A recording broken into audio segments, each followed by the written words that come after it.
tassa bhagavato arahato samma sambuddhassa. Namo tassa bhagavato arahato samma sambuddhassa.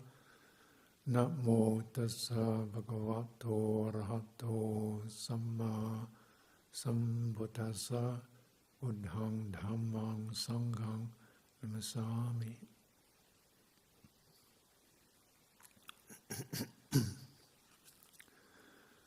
So another presentation of the flow of things, the flow to liberation.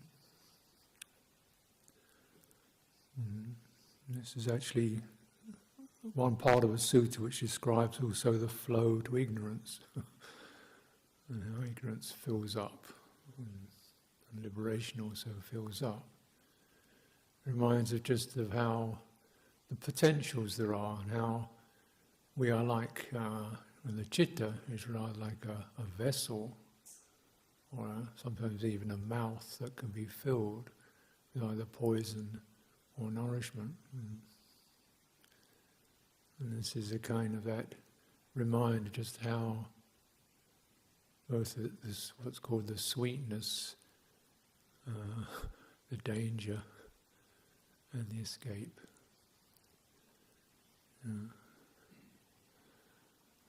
Just how that mouth wants to taste something nice. The danger if it not wisely attended to. And the liberation when it is wisely attended to. Sweetness, the danger, and the escape.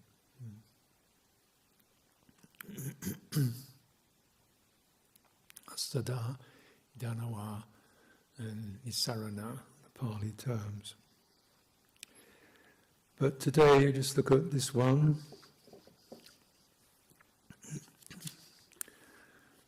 And the sense of there's something, again, with these progressive teachings. It's not just some flash in the pan miracle that happens, or there could be miracles, but there's something quite steady and step by step, which is the whole process of the Buddha's teaching. It's step by step in the right direction. I say that true knowledge and liberation have a nutriment. This is the Anguttara Nikaya Book of the Tens, number 61. True knowledge and liberation have a nutriment, they're not without nutriment. And what is the nutriment for true knowledge and liberation? The 7 factors of enlightenment. 7 factors of enlightenment have a nutriment. What is the nutriment for the 7 factors of enlightenment? The 4 establishments of mindfulness. And what is the nutriment for the 4 establishments of mindfulness? 3 kinds of good conduct. What is the nutriment for the 3 kinds of good conduct? Restraint of the sense faculties. What is the nutriment for the restraint of the sense faculties? Mindfulness and clear comprehension. And what is the nutriment for mindfulness and clear comprehension? Careful attention.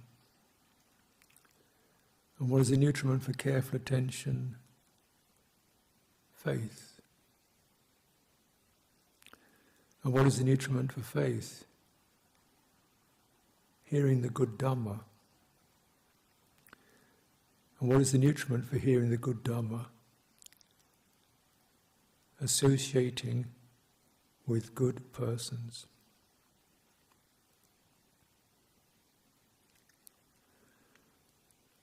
Just as when it is raining and the rain pours down in thick droplets on a mountain top, the water flows down along the slope and fills the clefts, gullies and creeks. These becoming full fill up the pools. These becoming full fill up the lakes. These becoming full fill up the streams. These becoming full fill up the rivers. And these becoming full fill up the great ocean. Thus there's nutriment for the great ocean, and in this way it becomes full. So too, associating with good persons, becoming full, fills up hearing the good Dhamma,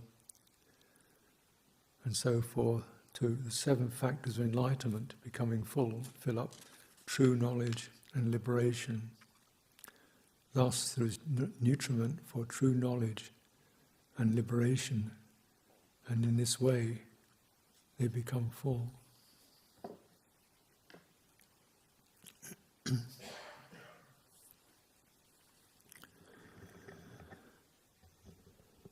And obviously the converse, we don't associate with good persons, we don't hear the good Dhamma. Don't hear the good Dhamma, there's no arising of that faith, that sense of, oh, there's a possibility of something deeper, fuller, more meaningful, true, balanced. Yeah, there's a possibility.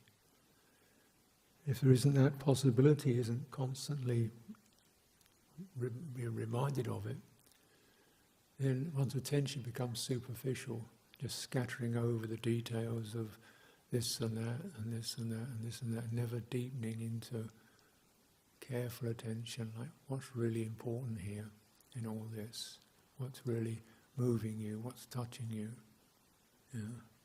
How is this entering your heart? And if we don't do that, then isn't that ability to, if you don't enter the heart, no ability to, oh, this is having that effect, that does this. Oh, this is called mindfulness. One's able to sustain a frame of reference, and that's that.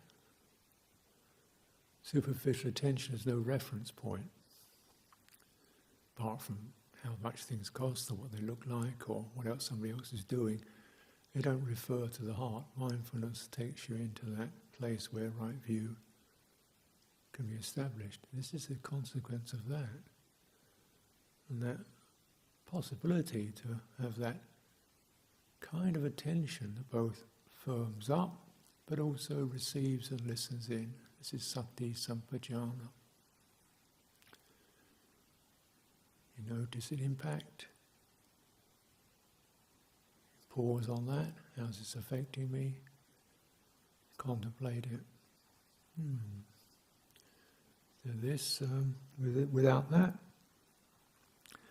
there's no encouragement to restrain the sense faculties. We don't. Mindfulness actually puts a filter on it. So wait a minute, what's happening? There has to be some way of filtering, otherwise we're just flooded in the deluge. We don't actually get it. And remembering sense faculties will include, in fact, dominated by the mind. So the mind reminds us, tells us, remembers, says this and that, could be this and that. It's the most potent sense faculty because it supervises the other ones and it selects which one it's going to give attention to, and that's going to drive itself into your heart. What one gives attention to repeatedly, that becomes the main focus for what's happening in your citta. So just this sense, restraint, bit of discrimination. Don't just gobble, be discerning. This is really, again, it's so important because this is not a concept that has any traction on it in the daily world. Restraint is just bad news. There's more interesting, stimulating, live life to the full, but actually we don't contain anything. We're just a leak. Just life just pours through us. There's no gleaning of knowledge, understanding, direction. We're just like a feather in the wind, blown around.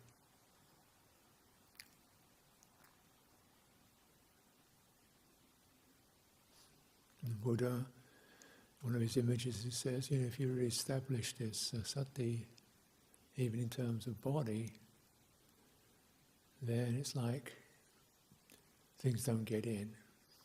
He says it's like, you throw a rock against a heavy wooden door, the door doesn't bang open. But if the door's lightweight, it just flies open all the time. If you've thrown a ball of string at it. So the citta has a door, and does one have any say over when that opens or not?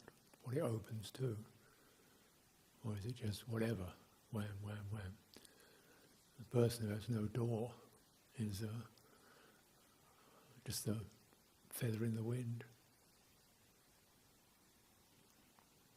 There's plenty of wind blowing.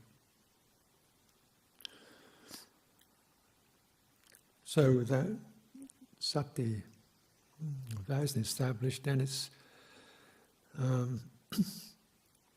misconduct, or inappropriate, or useless. Not necessarily evil, just futile. Like a fly kicking its legs, still stuck in a jar of honey. It's wondering why it's drowning, it's kicking its legs. And it shouldn't have gone to the honey pot in the first place.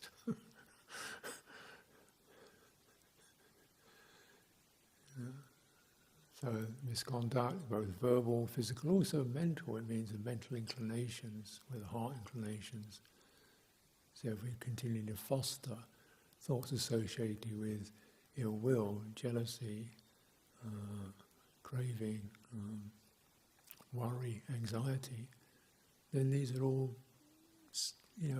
that's all going straight into the heart, isn't it? Living this unpleasant brew of dissatisfaction. So restraining, and most important, restrain where the mind goes.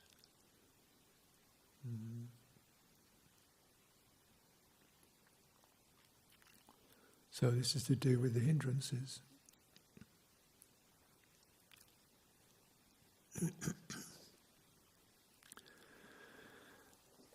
Potentials for ill will and craving, worry and restlessness and loss of confidence, doubt, feeling no faith in oneself, no path, no way out, just depression, which is the chief weapon of Mara, is doubt. Which is just no point.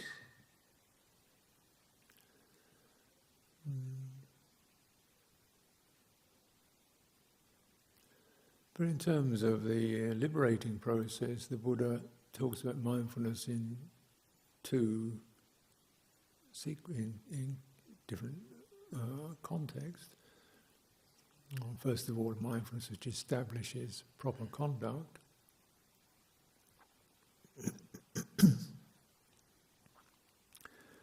And how, based upon that sense of moderating, not just speech, action, but also moderating where the mind's going, moderating the tendency to drift off into places where the hindrances take over, then these four establishments are settled.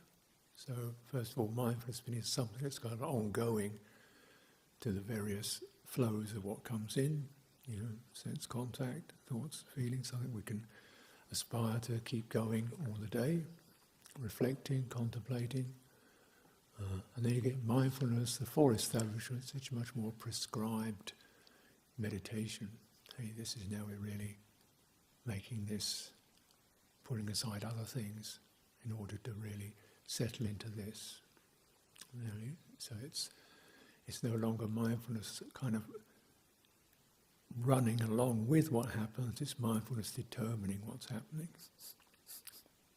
It becomes more proactive. So in this respect, the Buddha talked about the four establishments: kaya, body, vedana, feeling, citta, heart-mind dhammas, phenomena that arise from the heart-mind. And we see these like four legs of a table. When they're all placed down together, you've got a very firm template that you place on as you're sitting, walking, standing, reclining. You know, they all fit together. The way they fit together, it's rather like, say this meditation hall, we have somebody established the walls, the floor. It also has space in it. It also contains warmth, and it has light. So you can see all four, they're all contained within the basic form of this hall. So in this way, the mindfulness of body would be like the walls.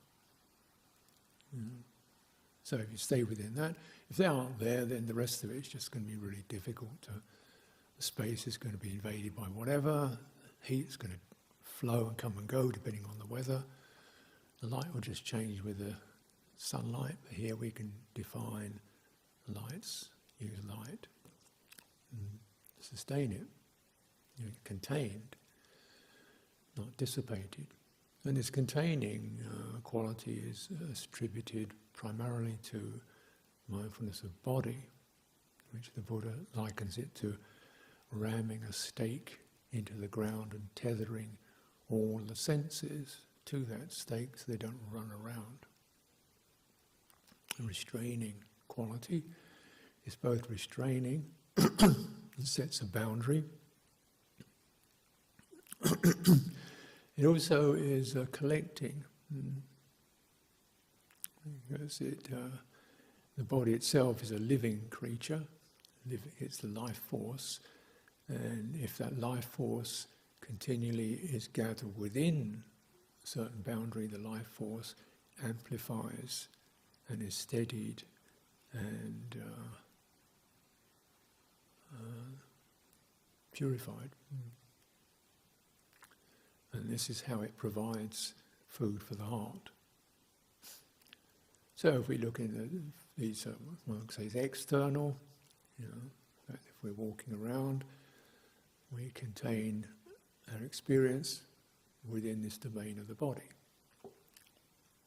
Now how do we do this? Walking, so, standing, clearly you have to have your eyes open when you're walking, so you're aware of what's going on, you can see things, but you're like holding this body like a boat moving through water. So that's the quality of mindfulness. It's both firm, but it's also receptive. Saying, okay, you can notice, see things, hear things, touch things, and whatever, but then holding the presence, your center, is in the sense of being embodied. And these motifs are always presented very much like the whole body. There's not a foot, it's not your foot walking, the whole body is walking. It's not your head walking, it's the whole thing. And so actually this sense of the wholeness very much affects what we experience. Now, for example, if you're sort of focusing on a particular point in your foot when you're walking, or a particular point in your body when you're breathing, the kind of attention very much picks up particular discrete sensations that are peculiar to that part of the body. And maybe that, it could be useful. At times it can be useful. But then your attention goes to particular circumstantial details associated with the physicality of the body. Now, if your attention doesn't do that, maintains awareness of the whole form, sensations kind of become more background, and what you're aware of primarily is things like balance, flow, speed, continuity, cohesiveness. So whether you're you're not aware of your feet, or you're just aware of your head, or you get that sense of the whole thing as a unit becomes much more available and receives that whole impression. So a very simple image for walking meditation is, imagine you're walking with a basket on your head, a large basket on your head, empty, maybe, so it's not heavy, but it just keeps you upright, and it keeps your sense of balance, and you're centered, but you know where you're going, and then the whole thing moving along. And then what happens? Well, to sustain that awareness of the whole thing, you can't jump out into a particular visual object. You can see things, basically you can get the sense, yeah, I can see things, but not focusing on anything. It's like seeing without looking. Because you're aware, you're receptive. Rather than, what's that, you're just receptive, sight, sounds. This gives you the possibility of discriminating. I can see walls, trees, people. Yeah. I don't actually need to give any more attention to that. I can see enough. So you get this light awareness of the sense realm.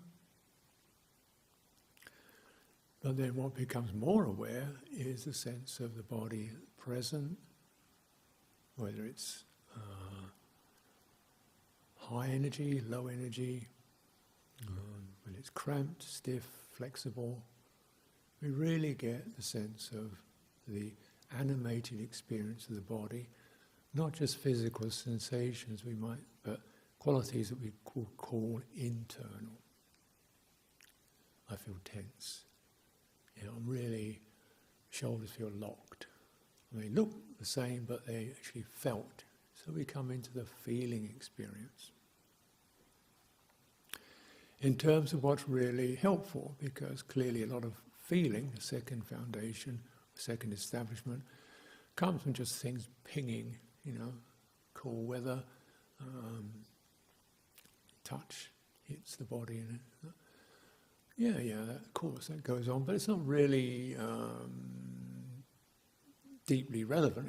It's relevant at the moment, but then it's gone again. What's most relevant is the internal feeling of the body, where the body feels at ease, steady, stable, comfortable, balanced. Why is that? Because that sets up the template for one's mental disposition. If you're feeling tight and tense, you can't really experience qualities such as goodwill. You can want to, you can wish you could, you can try, but you don't get an involuntary natural flush. And the sense of when the internal body is steadied, as we've heard before, the heart is steadied, and these qualities arise with no further volition. Ease. You can't say, hurry up and get easeful. It's important you learn how to relax, so relax, come on, hurry up and relax. That's not going to do it, is it? So you can't do this as an act of the will, but it doesn't mean you're powerless. It means you set up the whole body as a unit, and sustaining awareness of that and not messing with it or going out or distracting oneself. It does it itself. It comes into harmony itself. And this is the nature of the internal body. Just as the external body, if you cut it, it will start healing. It will start sending what it takes to heal that cut. You don't have to tell it to do it. Obviously you can keep it clean and you can put bandage on it, but basically the healing, the body knows what to do and it does it. Similarly, the internal body, if you stop pressurizing it, distorting it, compressing it, And agitating, it knows how to heal itself, and it comes to a sense of steadied. It's a living system. And just recognizing that means a lot of the willpower is seen as having very limited use. Certainly has some use, and it's kind of like, come on, let's get up, let's get on with it. Put that down. No, let's put it down now. Yeah, I know, but put it down now. Pick this up. You can deal with the mind with that, but you can't put willpower onto a body. It just seizes up. But this is what we do. You drive it. Daily abuse. You drive it, throw some coffee into it, throw it in a car, then rush to work, and never really do this proper nourishment of the internal body. It doesn't need much. It just needs to stop being messed up, and it will give it time. It will heal itself. This is part of the realization experience. So important to really get a sense of the personal willpower and how relevant that is, when it's relevant and when it's not relevant. It takes you so far, then you've got to change your vehicle. There's kind of effort there to deliberately stop and take time and walk and just keep going with it. And it takes faith to enter that which we don't know. Faith takes you beyond willpower.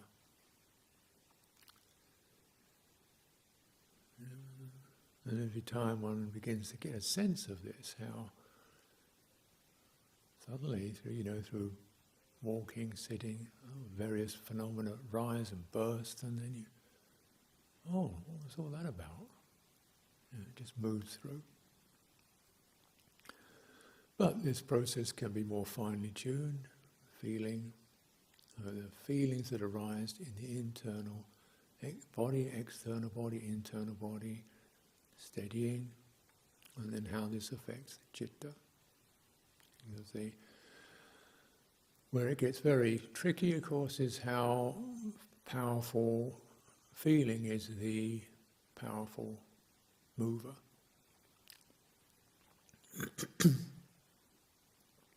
And what happens when something is felt, there's a stimulation, contact.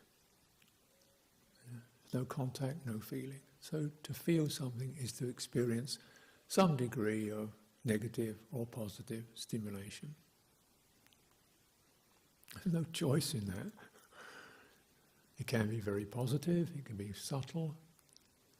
So the Buddha even said, when one attains the right view, that's accompanied by a feeling. Oh, that's nice. Yeah, I can see clearly, just that shift. So what happens?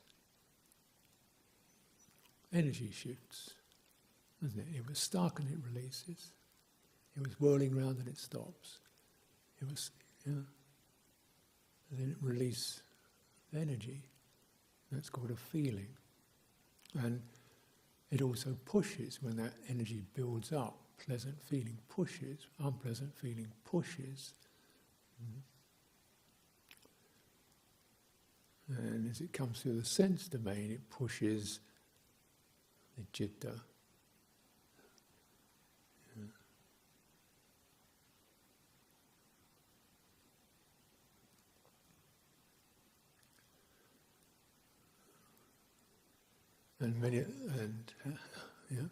So then you get these what are called sankharas, which is the activations, volitional programs. Something, do that. Whether you act upon it physically or conceptually or even just in terms of inclination, one is moved by the feeling. Chitta is moved, shifted. And with mindfulness, you recognize how much of it is useful, all totally understandable. How much of it is actually useful, and how much of it is going nowhere useful. And the power of mindfulness, by that process of noticing or tending to how feeling touches the citta or affects the citta, okay, that's that one. There's a firmness, that's a feeling. There's receptivity, feels like this. There's a firmness, that's a feeling. And because feeling is an energy, it changes.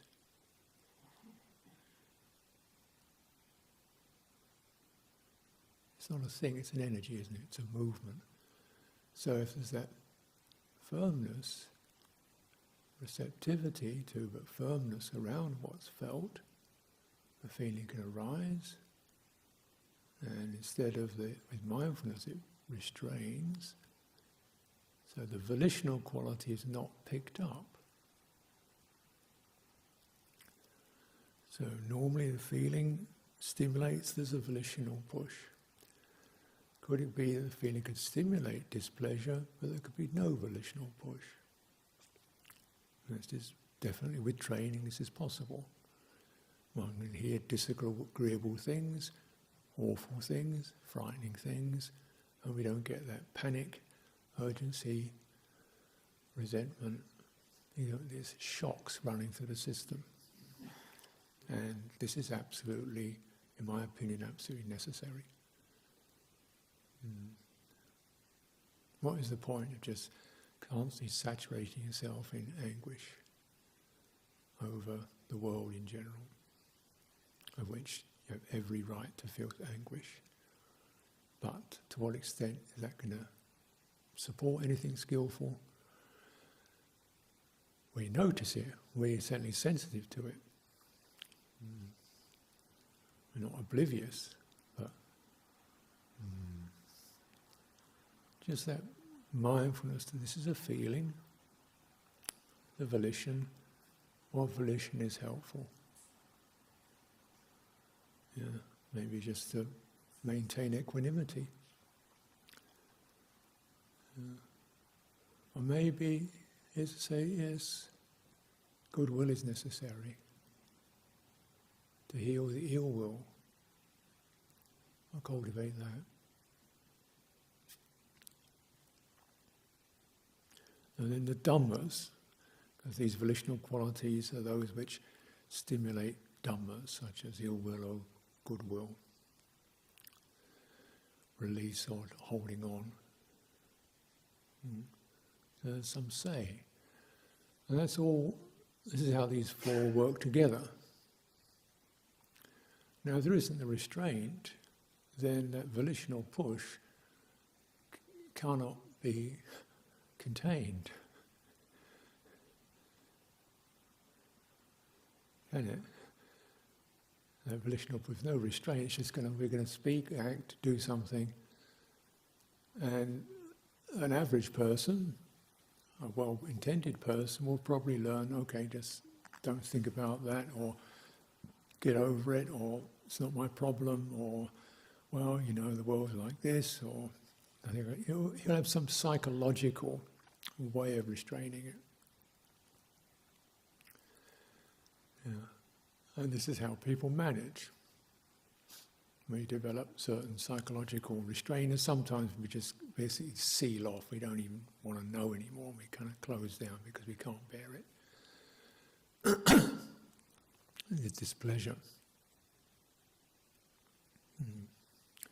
Or pleasure. There's psychologies to hold it and sustain it. We get very obsessive and programmed to find our comforts and pleasures, and again it involves a certain degree of screening off. Yeah? The psychologies close the mind. They provide defense against the uncomfortable, They provide corridors towards the pleasant, but they're not open. That's, the psychological management. But mindfulness is not psychological.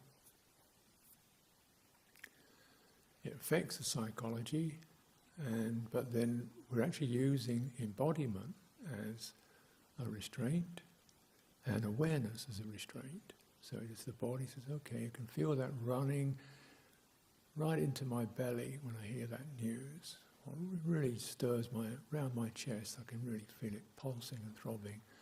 Or that thing I've seen, really feel my energies just rush up. Okay. Don't go into the area that's inflamed. Bring your awareness to your whole body, soles of your feet, your back, your shoulders, back of your head, top, crown, fingertips, the whole thing. Then that energy as it rushes, meets that, and is contained and dissolves. Because the proper capacity of the body has been properly healed and opened. If the body is internally compressed or broken, it can't do this.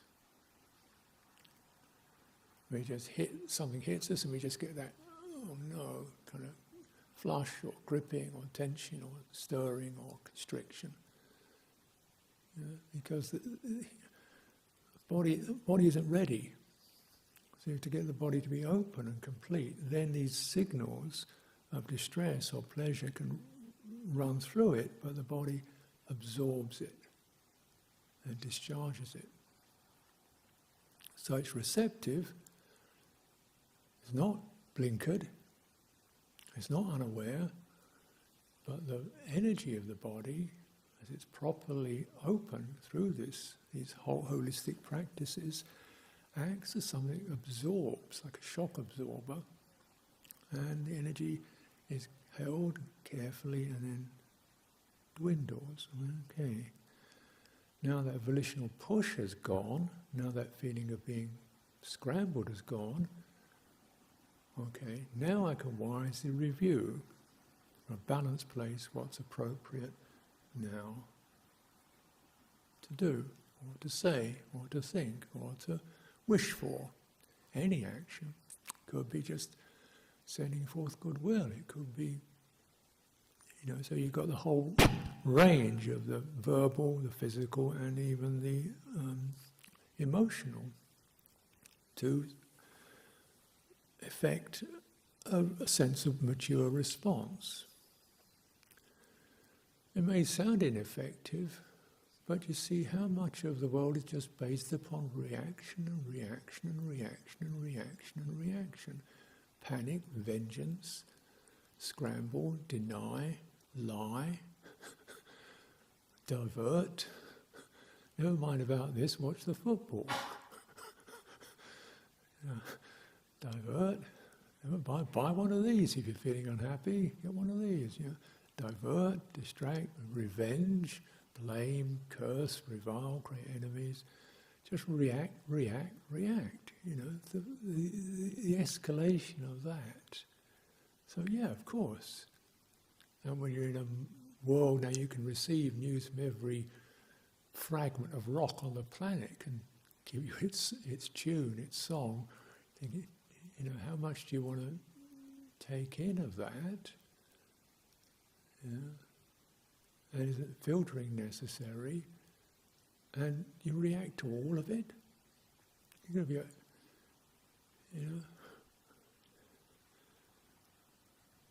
So do you set up reactivity as the mode of response? Reactivity with a feeling eventually of, oh, it's all hopeless, what I'm going to do, who cares anyway?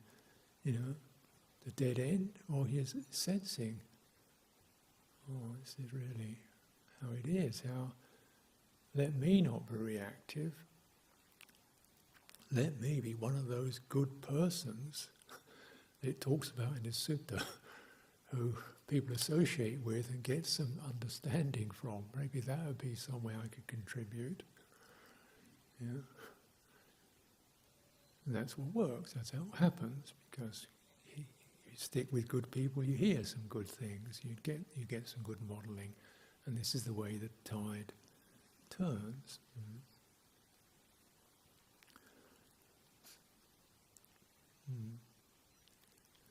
And we feel what's felt as a feeling. It's not, it's not kind of belittling it. It's not just a feeling. No, feeling is pretty important. And yet, mindfulness is more important. Because that supervises it. And okay, you can feel that, but where it starts hitting those do it buttons, that's where you put that power, restraint. And you're doing that with your body, because unlike the psychologies, the body is a living, animate creature. Psychologies are abstract ideas. So you're referring to this living quality, the energy of the whole body, which we all have. It's warmth, vitality, that which enables us to move around. It's also that when we're sitting, you can feel the warmth, the pulsing, the heartbeats, the breath flows. It's all alive. It's extremely sensitive, jumps at a moment's impact. Now that energy, if it's properly cultivated and smoothed and trained with mindfulness, acts like an accumulator. It gathers. Energy's not being leaked out, not being thrown out in terms of spools of useless thought or scrambles of reactive emotions. Energy is contained, collected. It becomes an amplifier. And it amplifies a simple message: steady, healthy, peaceful, stable, nourishing. You don't have to do anything. It feeds you. It's a given. It's your gift. It's always fed you. And if you look after it clearly, properly, its food will go to the fullest benefit. And this will be to feed the heart. Because everything that we feel and contact is going to touch that citta, that's its nature. And a lot of it that touches it causes it to leak. And asava, something impacts, a signal impacts, a fear signal, a pressure signal, a compulsion shoots into it like an arrow, and its energy rushes out. Asava, inflow, outflow. So it can be pretty ragged.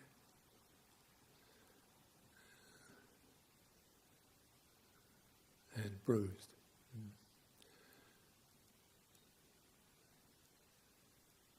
So instead of turning the citta towards the thinking mind or our memories and psychologies and wishes and desires and fears and worries, we turn it towards the body, healing, steadying.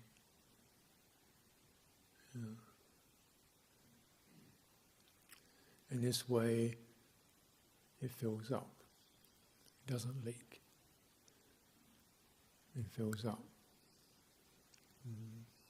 Fills up. The mindfulness fills up the ability to explore. How is this? How is that? Which dhammas go which way? This amplifies one's energy. It's no longer being squandered. When it's no longer squandered, the effect is rapturous. Suddenly, what may be an emotional sense becomes embodied. You get a real, like a physical uplift. You feel spring in your step. This steadies everything. These are how these enlightenment factors proceed from the filling up of the four establishments when they're held carefully, steadily, repeatedly, with faith, with encouragement, and through associating with good people who are doing the same. So this is our opportunity. We are associating with good people who are doing the same. We are hearing the good Dhamma. Our faith is arisen. Our restraint is something we're cultivating. Let's use every opportunity we have to keep on track with that, which is for our benefit and for the welfare of others.